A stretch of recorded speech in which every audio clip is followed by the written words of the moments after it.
नमस्कार दोस्तों। Mutual funds में ज़्यादा से ज़्यादा रिटर्न्स पाने के लिए एसआईपीज के जरिए हमें इन्वेस्ट करना चाहिए या लमसम यानी कि एक मुश्त।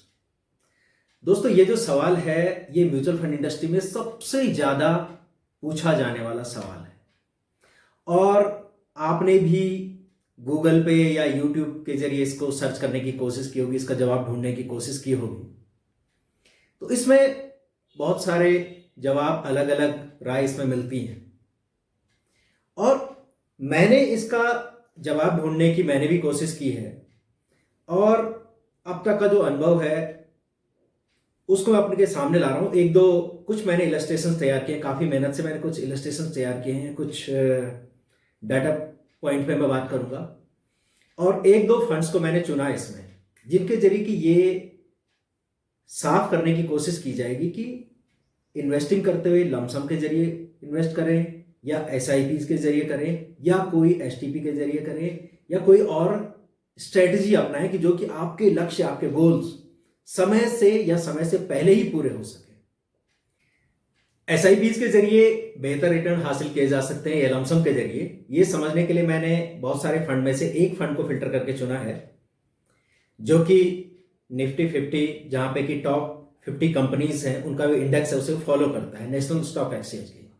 स्कीम का नाम है एसबीआई ईटीएफ निफ्टी 50। मैं इसको रिकमेंड नहीं कर रहा हूं, ये सिर्फ मैं एग्जाम्पल के तौर पे आपको बता रहा हूं। और दो अलग अलग पॉइंट्स पे हम इन्वेस्ट करेंगे, लमसम के जरिए और एसआईपी मोड पे। तो पहला सिनेरियो है 1 जनवरी 2020, जबकि मार्केट यानी कि निफ्टी 11,500-12 हजार के करीब था, ऊपर था काफी।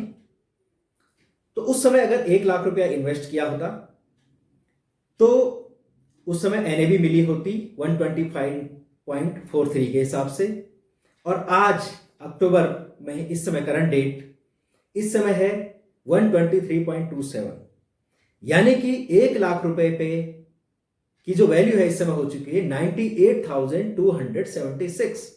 ये तो बहुत बड़ा नुकसान हो गया, लगभग 1,700 रुपए का नुकसान हो गया 10 महीने में लमसम करने में। अब आते हैं, अगर हम इसी अमाउंट को लमसम ना करते और 10-10 हजार की एसआईपी के जरिए करते तो क्या होता। तो हमने एसआईपी सेम डेट 1 जनवरी को शुरू की और 10-10 हजार करके 1 अक्टूबर को 1 लाख रुपए पूरे हो गए। इस समय जो एनएवी है सेम एनएवी है जो लमसम वाले के लिए थी 123.27, और टोटल जो यूनिट्स जो जमा हो चुकी है वो है 1316, यानी कि आपने 1 लाख रुपया इन्वेस्ट किया 10-10 हजार रुपए करके, आज उसकी वैल्यू हो चुकी है 1,13,573, यानी कि 13,573 रुपए प्रॉफिट। और अगर डिफरेंस देखें तो 15,000 का डिफरेंस हो चुका है किसके कॉर्पस में, जिसने लमसम किया था और जिसने एसआईपी। तो यहां पे SIP emerge as a winner. अब दूसरा सिनेरियो है जिसमें कि सेम स्कीम में, लेकिन हमने इस समय डेट चेंज कर दी। अब हम आए जब मार्केट काफी नीचे आ चुका था, 8,000 8,500 के करीब था, 1 अप्रैल को, निफ्टी की मैं बात कर रहा हूं। 1 अप्रैल को फिर हमने 1 लाख रुपए डाले, उस समय एनएवी थी 85.03 और आज जो एनएवी है 123.27। तो 1 लाख रुपए लमसम करने वाले को अप्रैल 1 तारीख को लगभग 7 महीने के अंदर उसका अमाउंट हो चुका है 1,44,978, यानी कि लगभग उसका सीएजीआर जो है 103% बढ़ चुका है। उसको प्रॉफिट हो गया करीब 45,000 रुपए का लमसम पे। और अब यहां भी हम जो है सेम डेट को हम एसआईपी करते हैं। तो एसआईपी के जरिए हमने क्या किया कि 1 लाख को हमने 7 हिस्सों में बांट दिया और इसकी वैल्यू आई है 14,286। तो हमने 7 हिस्सों में बांट दिया। तो आज जो वैल्यू जो इसकी जो दिखा रहा है, इस समय यूनिट्स जमा हो चुकी हैं 959, एनएवी है 123.27। तो एसआईपी के जरिए जो इन्वेस्ट करने वाले की को जो इस समय वैल्यू है 1 लाख रुपए पे 1,18,222, यानी कि 18,222 रुपया उसका प्रॉफिट है लेकिन अगर लमसम वाले से कंपैरिजन करें तो लमसम वाले से कहाँ 45,000 लमसम वाले को प्रॉफिट हो रहा है, एसआईपी वाले को सिर्फ 18,000, यानी कि 27,000 रुपए का डिफरेंस है। तो यहाँ पे लमसम वाला जो है एक जो है विनर जो है इमर्ज हो जाता है। तो आप भी अगर इस एक्सपेरिमेंट को करें, इस तरह से आप डाटा पॉइंट्स को अलग अलग लेके ऐप सॉफ्टवेयर में आप डाल सकते हैं, तो आपको हर जगह जो है अलग अलग सिनेरियो पे अलग अलग रिजल्ट्स देखने को मिलेंगे। सिंपल सी बात, जब हमने 1 जनवरी को किया था तो उस समय क्या था, मार्केट उस समय ऊपर था, बहुत ऊपर था। पी मार्केट महंगा पी से पता चलता उसका, तो उस समय निफ्टी पी काफी ऊपर था, उस समय हमने महंगा खरीदा, तो लमसम पे हमें कम यूनिट्स मिली और हमें इस समय अभी तक भी उसकी भरपाई नहीं हो पा रही है। उस समय हमने क्या किया कि एसआईपी मोड पे किया। तो एसआईपी मोड पे करने से क्या हो गया कि हमें जब पी बहुत महंगा था तो उस समय हमने कम यूनिट्स मिली, लेकिन जैसे ही मार्केट डाउन हुआ अप्रैल मार्च के करीब, उस समय हमें ज़्यादा यूनिट्स मिली और एक एवरेज आउट हो गया और हमें प्रॉफिट हो गया पहले सिनेरियो में एसआईपी में। लेकिन दूसरे सिनेरियो में क्या हुआ कि हमने लमसम किया 1 अप्रैल को, यानी कि तब मार्केट काफ़ी नीचे था, तब निफ्टी लगभग 8,000 के करीब पे था। उस समय हमें ज़्यादा यूनिट्स मिल गई सस्ते में। और उसके बाद क्या हुआ कि दूसरे सिनेरियो में जो एसआईपी करता, तो एसआईपी पे हमने सिर्फ 14,000 से ही हम खरीद कर पाए, बाकी हमने महंगे खरीदे जब मार्केट बढ़ रहा था अपवर्ड मूवमेंट पे। तो इसलिए दूसरे सिनेरियो में ज़्यादा फायदा लमसम वाले को। तो इसको आप जो है 10 साल के सिनेरियो में देख सकते हैं, 20 साल के सिनेरियो में भी देख सकते हैं, 25 साल के सिनेरियो में अच्छे अच्छे फंड्स को आप देख सकते हैं कि उनकी परफॉर्मेंस क्या रही है। मैंने शॉर्ट टर्म पे सिर्फ इसलिए दिखाया कि कई सारे इन्वेस्टर्स बिल्कुल नए हैं, वो उनके दिमाग में, कई इन्वेस्टर के दिमाग में ये रहता है कि एसआईपी तो रिटर्न्स देती ही देती है, बिल्कुल देती है।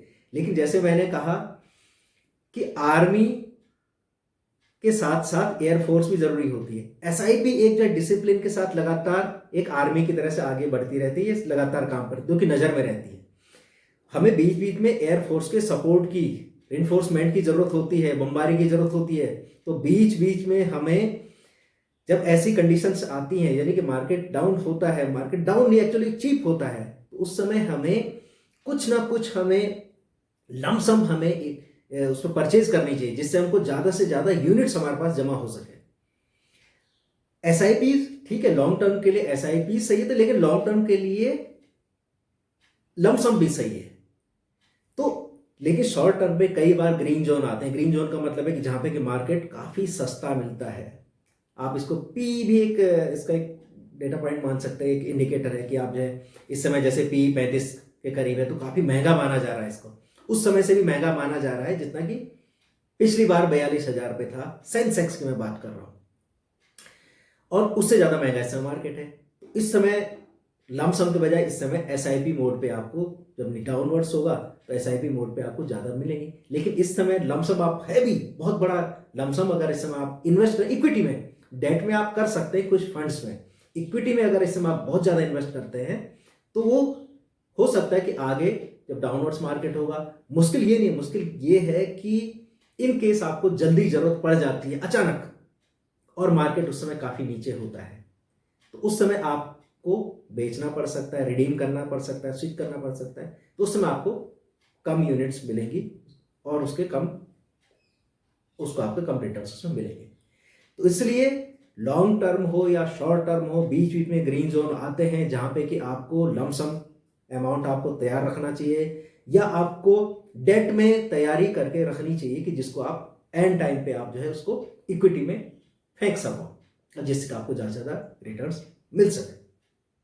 मैं इस पे 1-2 एग्जांपल और देने वाला था, जैसे कि एक फ्रंट लाइन इक्विटी फंड था, उसने भी अगर हम 2008 के करीब में देखें और 2000 अब तक उसके नतीजे देखें तो लगभग पुराना होने पे, चाहे वो लमसम है चाहे वो एसआईपी है, तो बहुत ज़्यादा डिफरेंस नहीं होता है जब पुराना हो जाता है। अगर आप 20 साल में करके देखें तो बहुत ज़्यादा डिफरेंस नहीं मिलेगा, लेकिन जब आप जो है शॉर्ट टर्म पे देखें तो बिल्कुल नतीजे दिखते हैं। लेकिन ये शॉर्ट टर्म, ये जो भगवान की दया से शॉर्ट टर्म पे हमको ग्रीन जोन मिलते हैं जब मार्केट नीचे आता है।